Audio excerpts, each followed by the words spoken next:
Today I'm going to show you how to cook jackfruit seeds. Here I have 1 cup of jackfruit seeds nicely cleaned and washed. Now let us start the cooking. Here I have taken a pan. Now to this pan I'm going to add 1 mug of water. Now let us close this with a lid and allow the water to boil nicely. Now let us open and see whether the water has got boiled. Yes, the water is boiled very well. Now I have 1 cup of jackfruit seeds. I'm going to add this to the boiling water. Now let us close this with the lid and simmer the gas stove in a low flame so that it gets cooked well.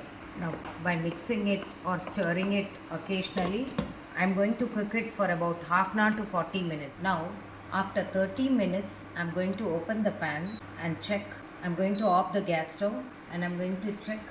You can see I'm using a fork to you can see how nicely they have been cooked and how easily they are. Now slowly let us collect the jackfruit seeds. I've just taken it in a plate and I shall show you how nicely it is cooked. You can see, the outer skin gets peeled out automatically. It has been nicely cooked. When you just hold it, you can just easily, cut it into halves. Now the jackfruit seeds are nicely cooked, cut and ready to be made.